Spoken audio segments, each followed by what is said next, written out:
right now, I want you to think about something. Have you ever felt like you're watching the world through a different lens than everyone else? Not better, not worse, just fundamentally different? Here's what most people don't know. Psychologists have identified 6 specific behaviors that reveal your brain isn't just different. It's wired in a way that only 2 to 3% of the population experiences. And here's the part that will blow your mind. Most people who have all 6 of these traits walk through life completely unaware that their mind operates on an entirely different frequency. If you recognize yourself in 4 or more of these behaviors, everything you thought you knew about how your mind works is about to change forever. But before we dive in, if you want to understand the hidden patterns of human psychology that most people never see, hit that subscribe button right now. Because what I'm about to share with you doesn't just explain how your mind works, it reveals why you've always felt different. And trust me, you'll want to come back for more insights like this. Let's start with the first behavior, and I guarantee this one will hit close to home. Asterisk, you experience sensory overload in normal environments. Picture this. You walk into a grocery store. Everyone else seems fine, going about their shopping, chatting on phones, browsing aisles without a care. But you're being attacked from all sides. The fluorescent lights are drilling into your skull. The humming of refrigerators feels like it's vibrating through your bones. Squeaking cartwheels sound like nails on a chalkboard. Multiple conversations blend into an unbearable wall of noise, and that horrible music playing overhead. It's like torture. Most people filter this out automatically. Their brains have a built-in spam folder that deletes 90% of sensory input, but not yours. Your brain processes everything. Every sound, every light, every smell, every texture, all at once, at full volume. Psychologists call this sensory processing. Sensitivity, and here's what they've discovered. Only 15 to 20% of the population has this trait, and it's directly linked to deeper cognitive processing. Think of your brain like a recording studio. Most people's brains have 1 or 2 microphones turned on. Yours? You've got 50 microphones, all recording simultaneously, every fader pushed to maximum. The scientific term is differential susceptibility. Your nervous system isn't broken, it's more receptive. You notice patterns others miss. You detect subtle changes in mood, tone, and environment that go completely over other people's heads. Studies from Dr. Elaine Aron at Stony Brook University show that people with high sensory processing don't just notice more, they think more deeply about what they notice. They make connections between seemingly unrelated things. They see layers of meaning where others see surface-level simplicity. But here's the cost. Your brain is constantly working overtime, processing, analyzing, connecting dots.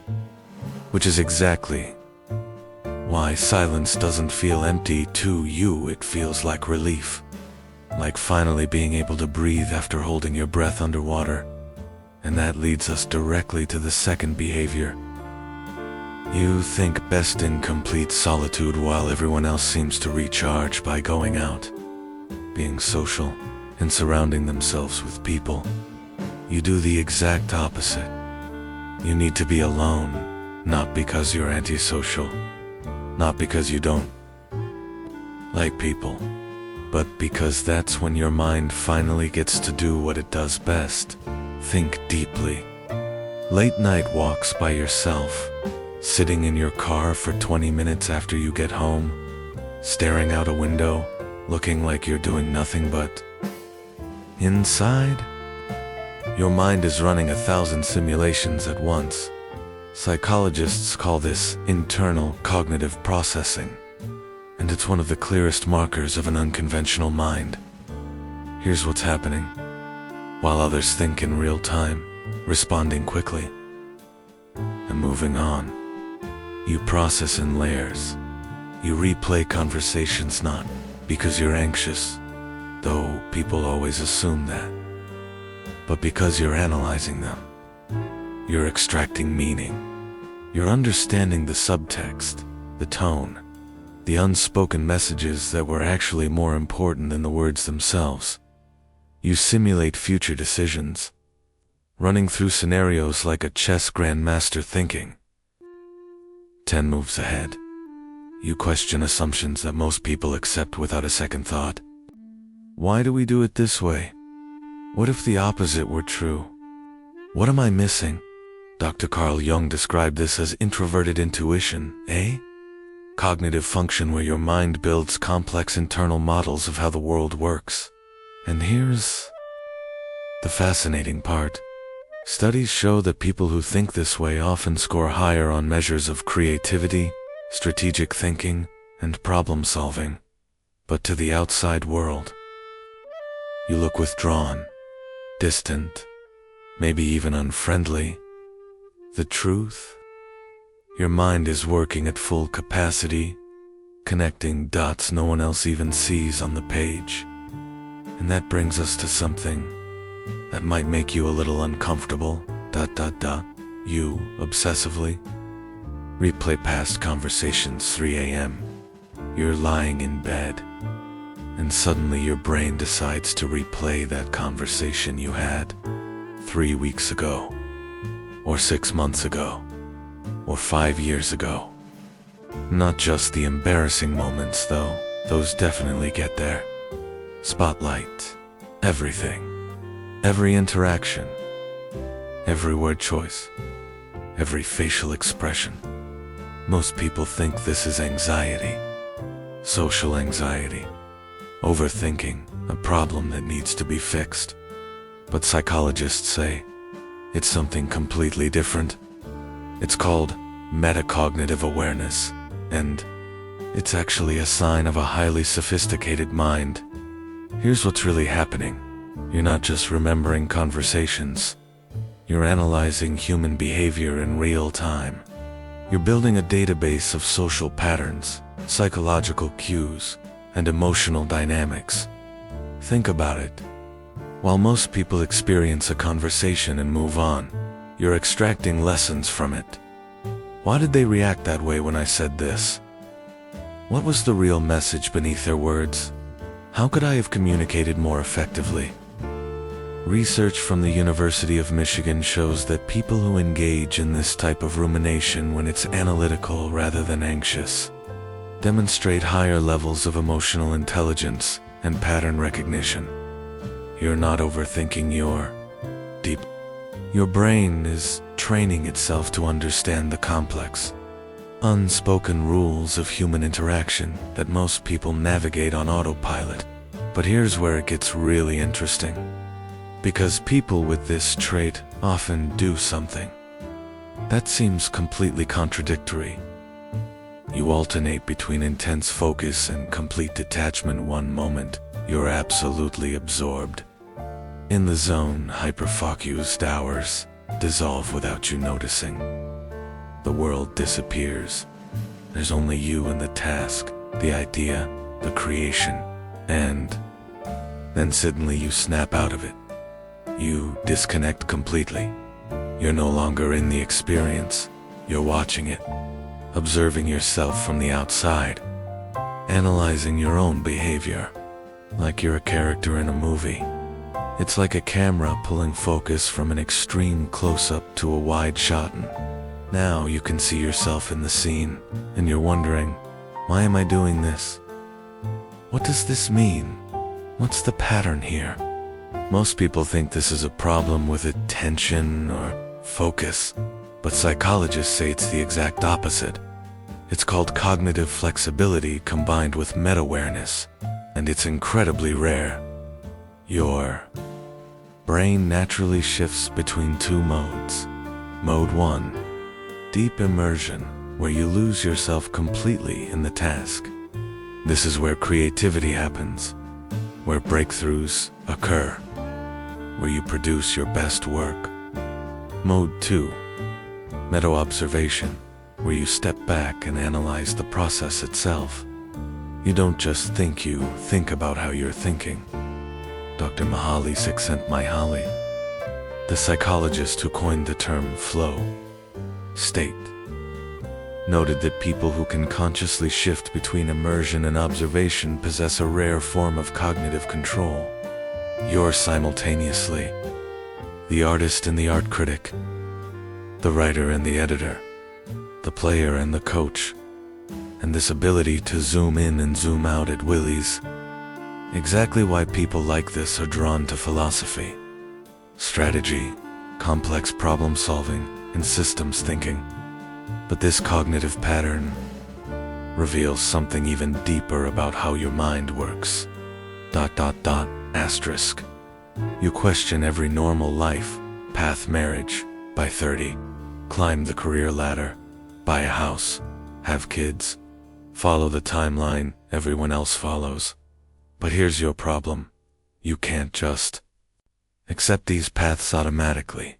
You're not necessarily rejecting them. You're not being rebellious for rebellion's sake.